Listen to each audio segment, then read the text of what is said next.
Hi, everyone. Thank you for joining us today on our digital transformation webinar. My name is Christian Rowland. I'm a Senior Director here at Technology Integration Group. Specifically, I look over and oversee the practices of enterprise networking and security, and I also lead our digital transformation efforts internally and externally with our customers.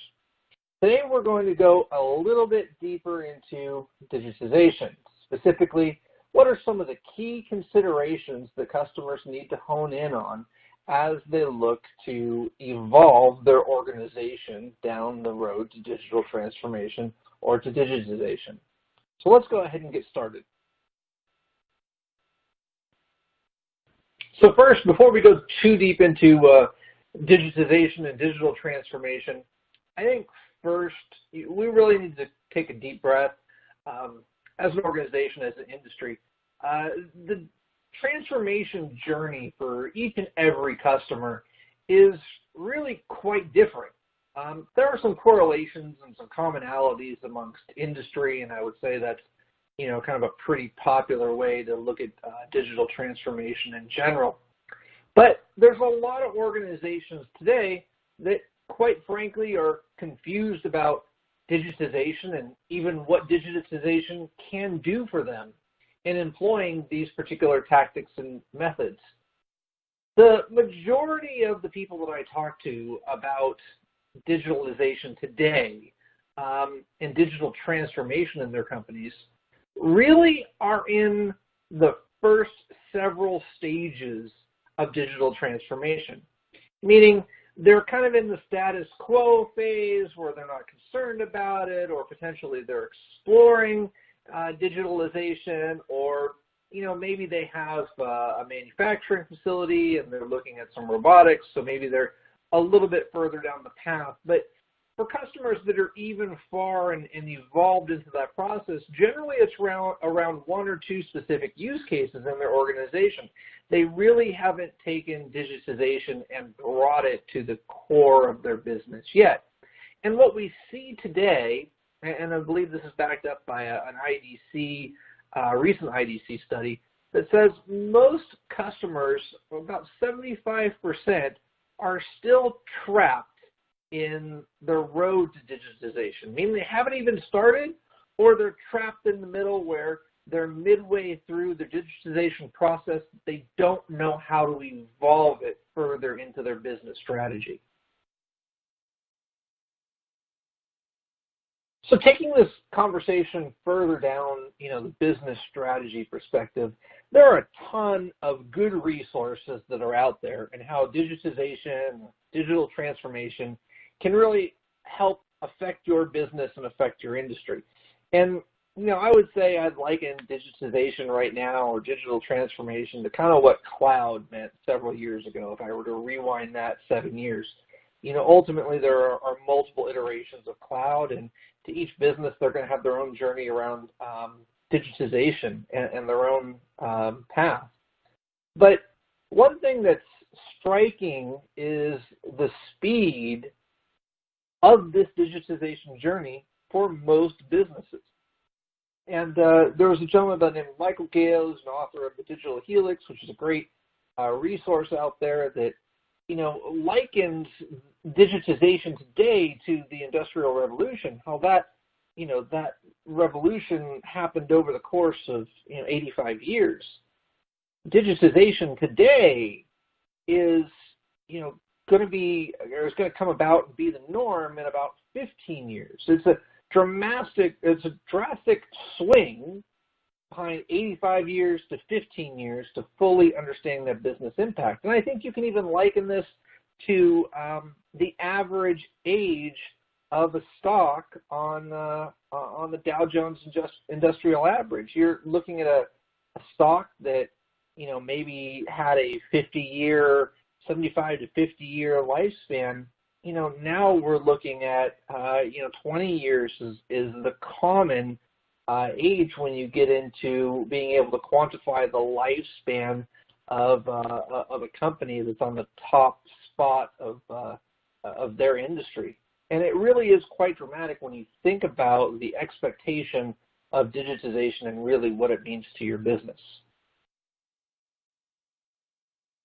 So a lot of people ask me, Christian, what is the way that I start on my digital transformation journey? And really, kind of before we even get into where we start, I think it's something that we should reflect on is that evolving your own journey, thinking about what the future of your organization and your industry looks like, really starts from your perspective and how you're viewing that.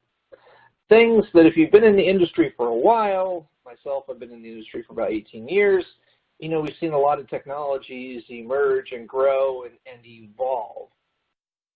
Today, the new workforce, new millennials, our digital natives have grown up with the expectation of an iPhone and an application in their hand, and they have radically different ideas on how to solve business problems, being that they really are a digital native. They're not necessarily a hobbyist. They don't have 15, 18, X number of years experience that is weighing them down from here's what comes first, second, third, and you have to evolve. They were born in the cloud era. They were born in the iPhone era, and there's an expectation that they have. And, really that kind of comes, to the forefront in terms of a mindset that right now we truly are at an inflection point that over the next 3 to 4 years, digital transformation is not going to be a project or initiative or a special business unit for most organizations.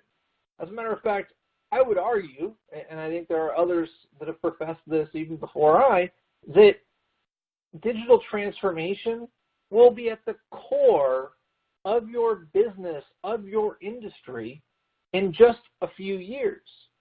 I think for those that are familiar with John Chambers, the previous president and CEO of Cisco, he stood up in front of a room of technologists just prior to his leaving, and he said,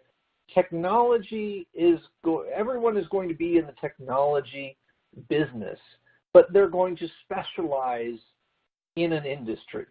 So if you're in the retail industry, you're really going to be a technology company, but you're going to have expertise in retail. And I think that's the totality, the impact of this digitization shift is that technology is going to be such a key enabler. It will become the core business function of many different industries for today and tomorrow. So, let's say that you have a background and you're from IT and you've worked with IT for many years. Maybe you work in IT today. I would say the first couple things that we really need to look at and focus on is that we have to begin to be comfortable with being uncomfortable. And what does that mean? It means that IT really has to step out of their comfort zone and they have to get into lines of business. They have to get into thinking about how their customers' journey, how their customers' experience is going to take shape in their organization and how technology impacts that. They're going to have to take a look. We're all going to have to take a look about how technology can play a role in further driving revenue in an organization. Of course, today in IT, many facilitate operations, and it does help us do sales and become more efficient. But through using technology, how can that increase your revenue streams? Think about organizations like Uber or Uber Eats. They've created a brand new mechanism out of Uber to go out and do Uber Eats and deliver food from a multitude of different food service providers to create a brand new revenue stream. And that's all really done through the power of technology. How does business and manufacturing operations, how does that truly become optimized? And you'll see a lot of this in robotics today, particularly in manufacturing. It's one of the areas where there's the most spend in digital transformation. I think somewhere in the neighborhood of about 52% is actually going into optimizing the manufacturing line for many different business models. And how do you translate, this infrastructure, this cost center from your business and transfer that into digital value?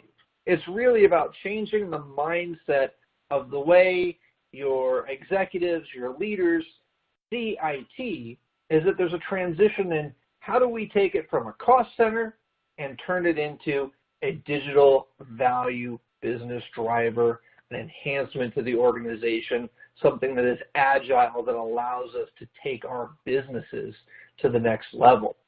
So as a native IT individual, it's important to start getting out of that comfort zone of thinking about, architectures or storage space and bits and bytes, and we really have to dive into the business aspects.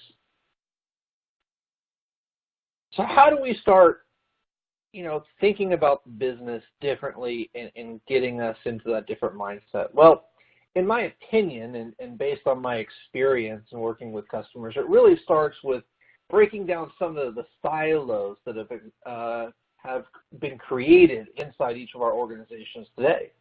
And that,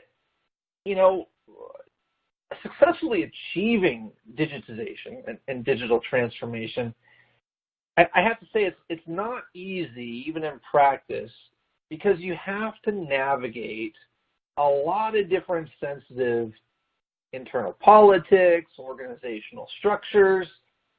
Some personalities tend to get a little bit more, I'll say, aggressive or protective when you start getting into their particular sandbox. And this process really brings together a multitude of different people and personalities and tries to get everyone to play the same in one area. So, for an organization like TIG, one of the things that we're able to specialize in is coming in and helping, from an outside perspective, an organization bring together these multiple business departments or entities to be able to help bring down these internal silos. And sometimes that's a better way than attempting to do it, themselves internally through leadership or otherwise. Sometimes it's nice to have that third-party opinion in the mix and be able to share successes and failures. And at other times, maybe a third party isn't the right thing to do. But, those silos definitely have to start being brought together, at least, if not broken down.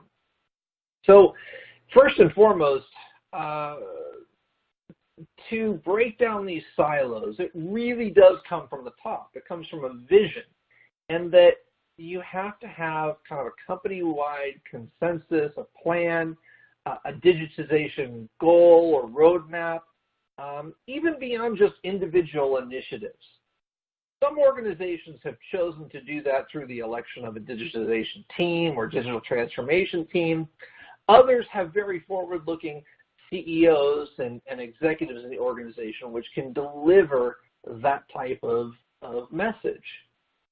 And then, of course, you look at shadow IT. Shadow IT is some of the first elements of being able to understand that you potentially have a challenge where your IT is not able to meet the demands of the business fast enough. And there's a multitude of reasons for it, and this isn't the presentation to go into it. But bringing shadow IT kind of back into this purview, people who have stood up shadow IT and bringing them back into this conversation is absolutely key to breaking down these silos. And, lastly, in terms of digitization, who owns which part of digitization? It's really all over the place. I think this year, in 2018, is the first time ever that the lines of business, the LOBs, have more budget to spend on IT than actually native IT itself. It's split about 60-40 for the last survey that I read. That's pretty critical because it means that the line of business decision makers, people that don't have a technology background, are making critical decisions in spending significant amounts of money to further their organization, and then may or may not be consulting with IT. So bringing these departments together and understanding each person's role and function and how you work together, absolutely critical to starting to break down these silos create that vision, and moving forward. So when we talk about breaking down these silos, how do you effectively do that? First and foremost, and one of the best practices that we use is we go through a discovery process. And this discovery process really walks across all the different departments, and we start with a discovery. And the reason why we start with discovery is because we really want to understand which each person, line of business, IT, executive, we want to understand what their investment is, what their top priorities are, so that everyone has a voice in this process and they don't feel like they're forgotten. Digitization and digitalization really transverses across all departments in the entire company.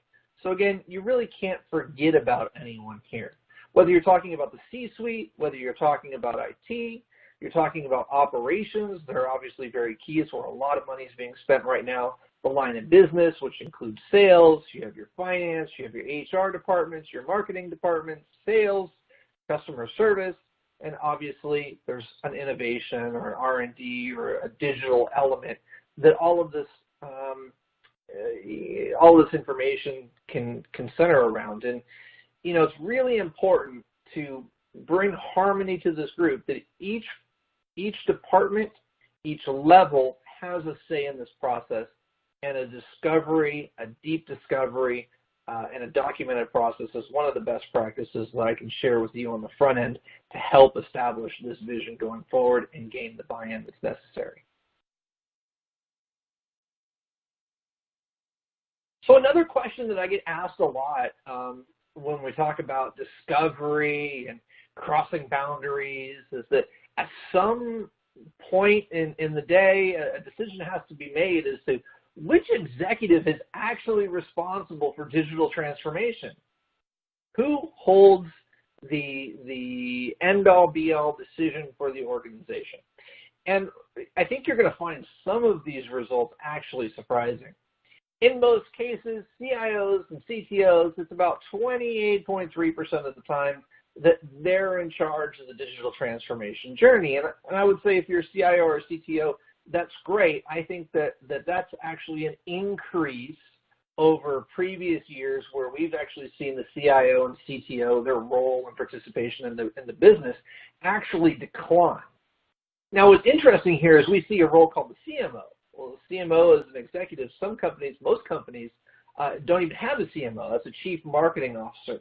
And what you'll see is that it's obviously becoming a much more popular role inside organizations as marketing and social media and what have you also really have become such an important part of the business in growing sales that they're taking about 23% of the time, they're the ones making and are responsible for the digital transformation journey. Of course, the CEO is up there, and I'd say this is where we've seen a little bit of a retraction over previous years. Generally, the CEO is a little bit higher. Right now the CEO owns digital transformation about 20% of the time, and there's obviously a CDO for a chief development officer that may be a software organization. Chief innovation officer about 88.1% of the time, and some other CXO type role about 6.4% of the time. So, the good news is the trend's going in the favor of IT at this point. We're kind of back on the upswing. The CIO and CTO are being more involved in that digital transformation journey, which means that there will be more control, more power. But you also see that there's a substantial amount that still lives with the CMO, the CEO, and especially if you're in the development community, there are a lot of decisions to be made, and it's not always clear who owns that process. So moving down the digital transformation path, the first thing that you want to do is you want to know your priorities. And I guess, what I'll further expand upon here is that you really need to know what digital transformation is and how it affects your business to understand that from a priority terms. And it may deviate a little bit from the prepared material here. Every organization's digital journey is unique. We talked about that a little bit earlier, and that there's not necessarily, one journey that's just a standard template. Maybe you get some industry correlation, which is great, but everything is generally pretty unique. There are generally three common goals, though, And the first goal here is that it's a transformation of the customer experience, there's a transformation of the employee experience, and there's an optimization of business operations. Those are generally going to be three pretty high-level goals. And when I look at, okay, what is digital transformation? Digital transformation is really, in my opinion, it's actually four things. The first thing that digital transformation is that it is a business transformation. It's taking something that maybe used to be static or an industry that is maybe a legacy industry, and you're evolving that into a truly digital experience. If you think about, I think iTunes would be the first and one of the early examples of this, taking CDs and music and then transforming it into iTunes. And then since iTunes, there's a series of streaming music that has now evolved, and that entire industry as a whole, that entire business has been transformed from what we used to know of the warehouse musics of the world that used to sell CDs and tapes, and now you're dealing with a series of streaming services, which is now increasing the profitability of that particular line that was really hurting during older times. The other thing is if you look at another example of that would be an Airbnb, where you used to look at the old hotel model, or people dealt with rentals and it was a one-on-one basis. Airbnb really has transformed the way that just the average consumer is able to go out there and vacation or rent a home, rent a room, and the orchestration of bringing consumers to other consumers. That is a completely transformed industry. So when I talk about the business transformation, that's what I'm talking about. The second piece is it's a customer experience transformation. So now we have so much information about our customers. What's really important, especially in the Amazon days, is that we're able to help our customers do business with us easier, faster, better, and get the experience that they want. Whether that means that you have a virtual wardrobe because you're a clothing retailer, or whether that particular customer just walked in the door and you send an alert to the associate, and you have the associate track them down through a picture and introduce themselves and offer to help. There's a new level of business that can really be driven through just evolving your customer experience and customer journey. The third part of this is taking your data and evolving your data and using it better, wiser, smarter to make good business decisions, number one. And number two, figuring out new ways to capitalize your business on data. And you've heard from a security perspective a lot about weaponization of data. Data is incredibly powerful, and the more that you have, the more analytics that you can place onto it, the more of a chance that you're able to drive value out of that. And lastly, it's really about building a flexible organization where you're able to spin up, or in some cases even spin down. So know the business priorities, know what digital transformation is and what the end goal and the outcome is, and you're going to have kind of your own unique experience and journey as you begin to prioritize specific initiatives out of that particular journey.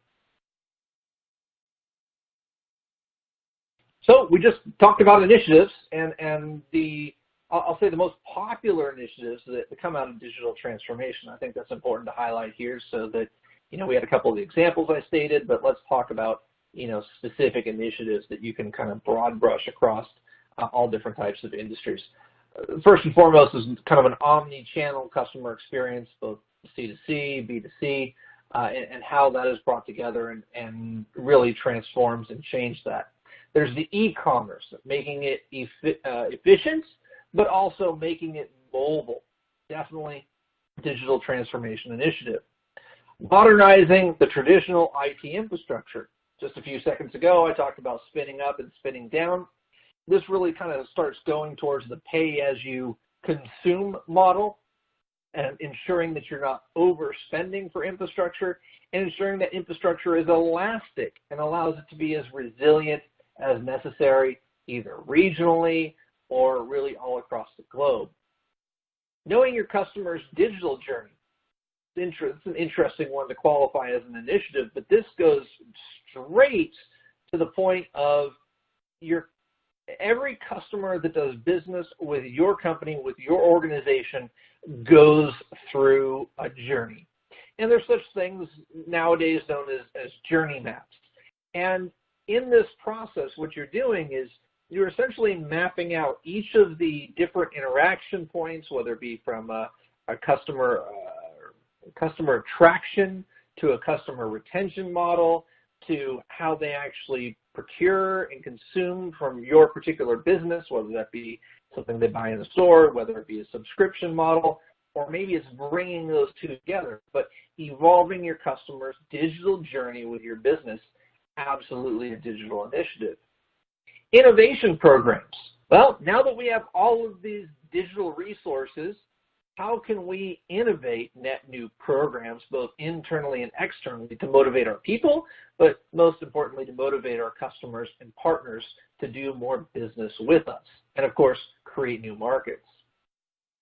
Connected customer service experience. I will say this is one of the areas where expectations have substantially grown over the last few years, is that, especially with the advent of social media, if you have a bad customer service experience, that ends up on Facebook and Twitter literally within seconds. As a matter of fact, there are software and engines that Coca-Cola and Pepsi and other large organizations pay for that literally just scour the internet looking for negative reviews associated with a customer experience. And that's really important to note because, I would say customers reach out to you in all sorts of different ways now. Could be via social media, could be via Twitter, could be still via the traditional phone. And evolving that, really important. Looking at analytics, this talks about how to be smarter with your data, both from an infrastructure and a process perspective. Use the information that you have at your disposal better, wiser, more effectively to be able to expand your organization. Take advantage of CRM systems. Take them to the next level. Engage your customers better. Operational agility, absolutely key. Touched on that a little bit. And reorging your entire business to get better collaboration and efficiencies, and in some cases, brand new roles or removing old roles that are legacy that you no longer need anymore. Kind of a workforce evolution, if you will. And these, I would say, are a good summation of the 10 digital transformation initiatives that we most commonly see in the field today.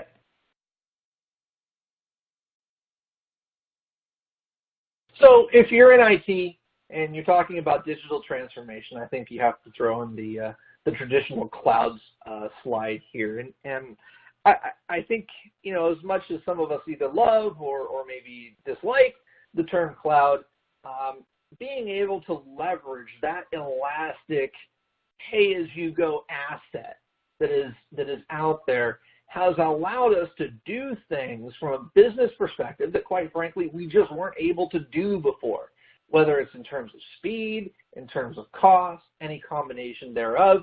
And it's really important that we take note of that. But not everything's all about public cloud. Not everything's all about, hosting your own internal private cloud. Generally, what we see in the market today is that you're going to want to find a good hybrid IT mix, whether it be for security purposes, whether it be from a cost perspective. Generally, there's a mix from a cloud consumption perspective, which is going to allow your business to thrive. And really understanding or having a common management platform across those clouds is really key. And then, of course, identifying which workloads go on-prem, which ones go out in the cloud. This really gets into the compliance and governance aspect. You may not want to take a highly regulated particular subset of your data, stick it into the cloud, maybe for your PCI processor, et cetera, or maybe you do because you are the service provider and that is your business model. Again, it's just more understanding your specific situation. You really want to balance kind of the operational costs, the agility and security benefits of cloud. Again, it's not something here where we go all in or all on-prem. It's really about finding that balance, and it's absolutely important. Migration planning and implementation, I would say that's one thing that we help our customers do a lot today, is helping them transition their workloads not only from kind of the on-prem into the cloud, but also from the cloud back to on-prem. And there are certain caveats that go along with that. Most of our on-prem infrastructure is provisioned differently than how you would provision out in the cloud. So if you're just doing a native migration from your on-prem and into the cloud, chances are you're probably going to be overpaying on a number of different from a number of different aspects. But there's some cool tools, bells and whistles, and some experience that we can bring to the table as far as the migration part. But don't forget, when you go into the cloud, not only do you want a path to the cloud, you also want to make sure that you have a path back and that you have ownership of the data. And of course, we can't help but close this out with a statistic. 88% of enterprises see hybrid cloud as an important business enabler of doing digital business. And I'd absolutely agree. I think everyone on our call today could agree that that's a fundamental tenet of this new digital age, is being able to leverage that great asset of the cloud, whichever cloud provider you feel allegiance to. So, as we've looked at kind of cloud and moving past that, one of the things about digitization and digital transformation is that it's about being an agile organization. Not only agile from a resources perspective, but also agile from a standpoint of you're able to innovate quickly, and sometimes that innovation is very, very successful, and sometimes that innovation may not be so successful, and you need to be able to fail, or if you're familiar with some of the development cycles, you've heard the term fail fast, right? And what this means is that you're able to evolve your organization to quickly pick up new initiatives, new business processes, new capabilities within your organization before a would-be competitor would be able to do so, and that you're able to test and vet those particular instances and either have them succeed and scale them out, or have them fail, but have them fail fast and be on to the next newest innovation that you can think about. So failing fast, it really demands a particular element of being bold, and there's an experimentation element to a digital organization, and really even optimization of those experiments. Generally, the speed to market today is so substantial from a reward perspective that this digitization journey, it talks about continual iteration. And when you look at, I'll even say, our own internal methodology that we use to help our customers, iteration is fundamentally key to evolving that business process to get it just the way that customer needs. And you can kind of see this further supported by faster development cycles, things that you see in continual infrastructure improvement, obviously things like DevOps and OpenStack, where really it's about the ability to be able to push a new feature, push a new function out to your customer base, out to your internal employees to be able to support a new business process as quickly as possible. If it doesn't work, you fail back to the last known good configuration, you do another iteration of it, and you push it out to the masses, and you're able to, again, either be successful or fail fast. And then, from a business perspective, it really means about, faster business and innovation cycles. And that is pretty much key. Being the first to the market does have those substantial rewards that we talked about, and having an infrastructure, business processes, the people that are able to support that, the rewards are substantially great, and in other cases it wards off would-be competitors that would go in and try to cannibalize the market that you're in. Kind of that self-disruption theory, as we've all heard over the past couple of years.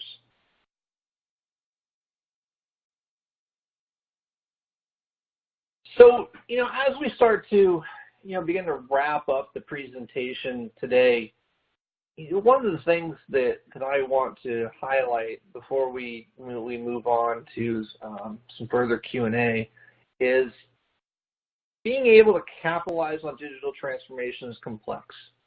The organizations are complex, people are complex, processes are complex, and some of the technologies really that are being put in place today. While they seem to be sold more simply, the integration of these technologies is definitely more complex. So, what does it take to find that right partner to be able to help you with your digital transformation journey? We'll go through a few points here. We'll give you some things to think about as you're looking and evaluating different partners, technology-wise or even consulting-wise, on whether they're a good fit to help you in your organization in your digital transformation journey. The first one is, the resources to plan and deliver on digitization first and foremost. Remember I talked about in the first phase of this is it comes with that vision, that leadership, and even we talked about who was the leader, right? Who was the ultimate decision maker, and that does vary a little bit.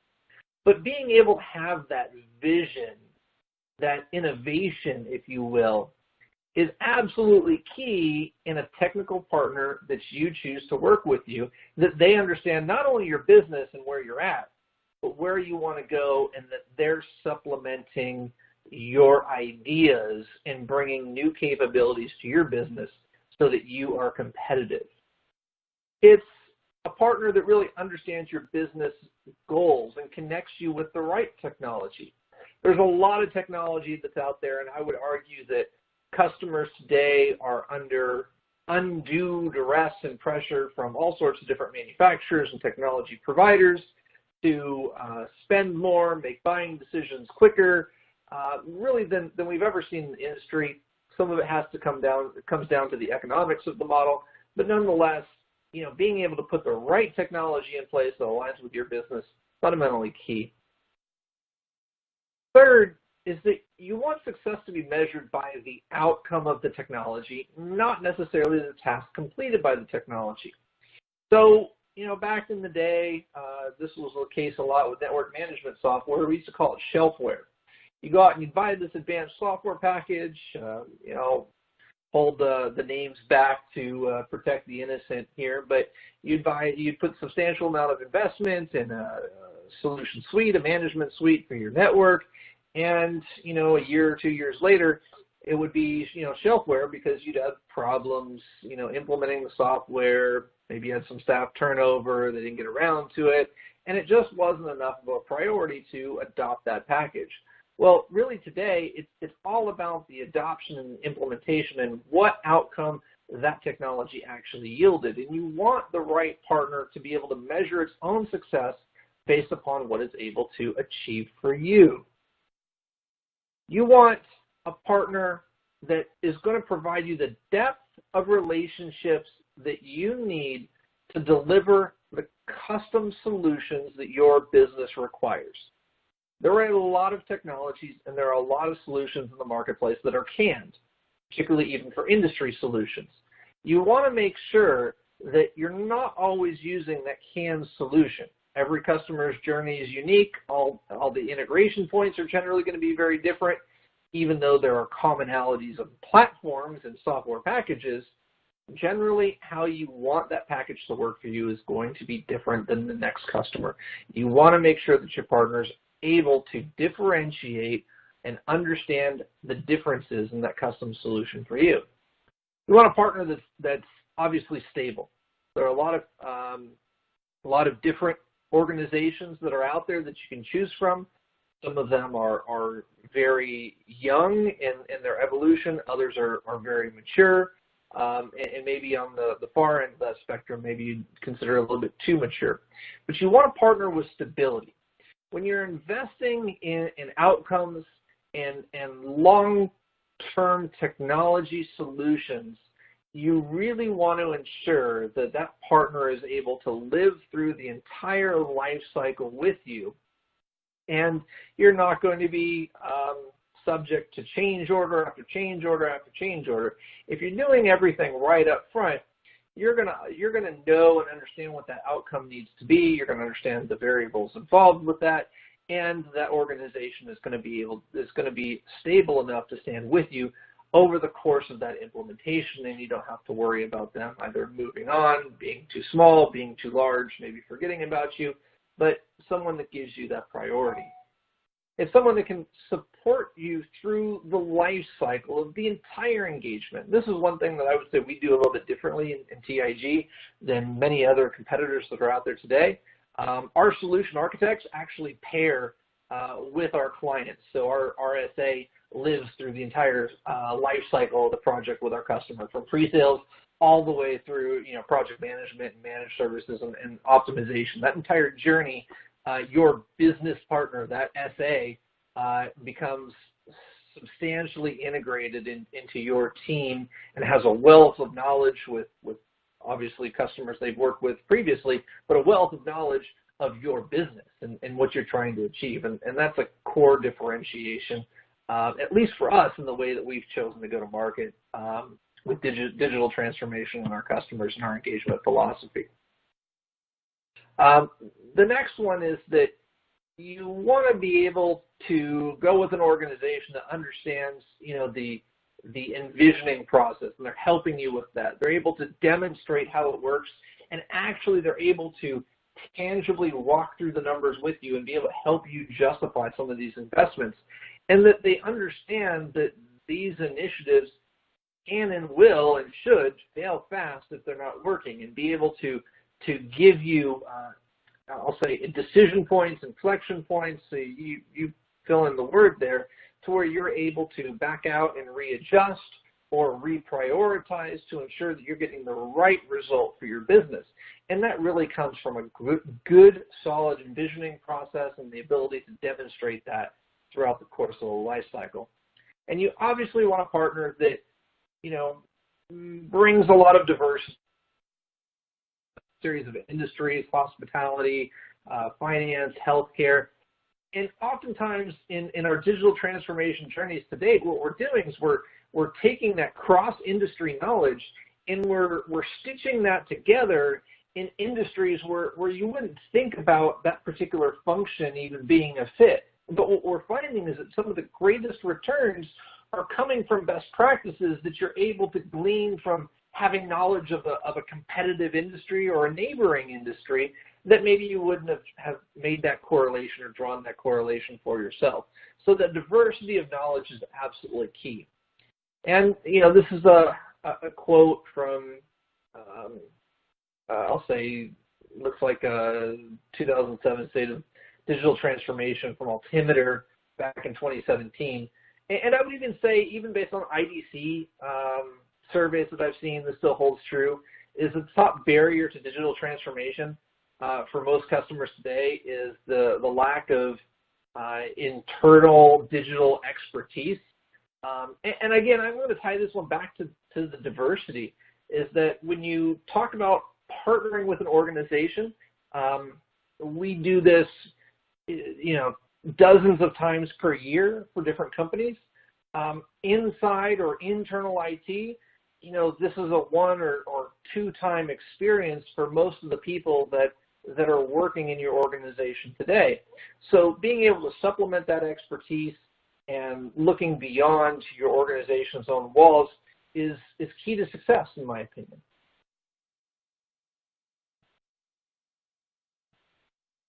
So before we go to Q&A, I'm just going to drop a little bit about TIG. TIG, we're a digital transformation solutions provider and integrator. We're a company that's been around for 35 years now. We started back selling PCs, your monitors, your printers, and we've evolved into a professional services company that focuses on delivering digital transformation and high-value services to our client base, and we have a very solid reputation of doing so. We're really focused on helping our clients map their business goals to a comprehensive digital strategy. That's really what our primary role and function is, not necessarily about selling this technology or that technology. While we do that, our professional services division, our technology solutions division, is really predicated and centered around helping our customers achieve or exceed their business goals by being creative with the assets that we have at our disposal. We're always focused on helping organizations evolve, and that's creating intelligent and simple and secure business tools, whether it's through the use of analytics, whether it's through the use of net new development technologies, or you get into the realm of security and cybersecurity. Being able to build comprehensive assets that add value is something that we focus on. We have a very strong ecosystem of top-tier partners.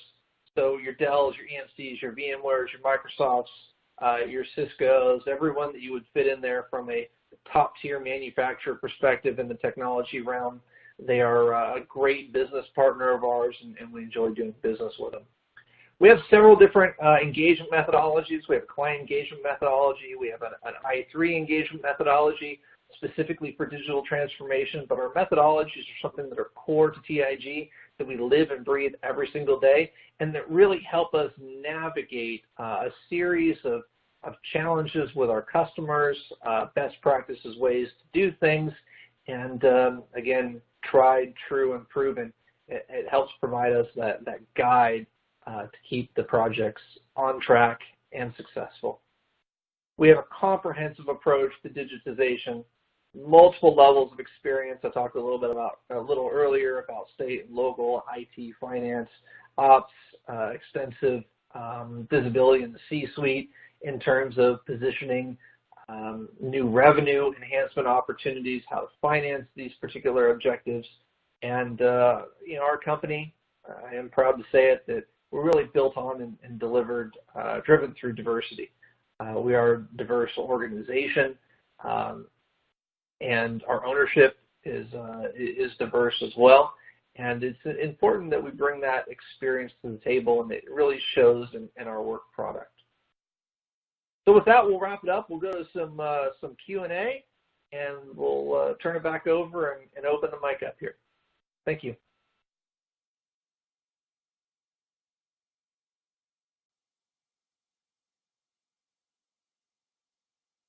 All right, everyone. That's hopefully you found that content and information very useful. That brings us into our Q&A session that we have, and we did receive a few questions from the audience here, so I'll quickly go through those and see if we can get those answered before our time expires here. So first question that we have was, does a company have to have a digitization officer to succeed with digital transformation? And I think if we go back and we think about the slides that we went through, and specifically the number of different people and roles that are tasked with digitization in the organization, we said sometimes it definitely can help to have a chief digitization officer, but in no way, shape, or form is it a predecessor or requirement for success in an organization to take on digital transformation initiatives. I would argue oftentimes, digitization transformation initiatives really come from the lines of business in the organization and begin kind of also a grassroots effort, just generally how we see things getting started, and then it goes into a more formalized process, at least in terms of the experience that I've seen out there. The second question that came up was, we're always catching up with our end users and what they're doing. How can an IT department shift into thinking about digital transformation? Well, it's an interesting, viewpoint. I mean, being originally kind of a digital technology, digital information integrator, we see this a lot where IT is constantly, in a struggle to keep up with its end users. Hence we see shadow IT and a few of the other things that we talked about today. And that really is the end user stepping outside of the business in order to get things done. Some of it could be just a gap of the IT department. It may not be nimble or agile enough to make or support the end user's needs, maybe not even know about the end user's needs in some instances. In other instances, they're staffed too thin. Maybe they don't have the time, resources, or even money in some instances to really, take on, supporting their end users properly. So, how does the department really shift in thinking? Well, I would say the first thing is that you look at those shadow IT services and you start trying to, obviously find out where they are, but going into the lines of business and specifically asking them about their needs. Simple questions of what are your users doing, what can be done better, and how you can support those lines of business with what they're being asked for from a goals and objective standpoint.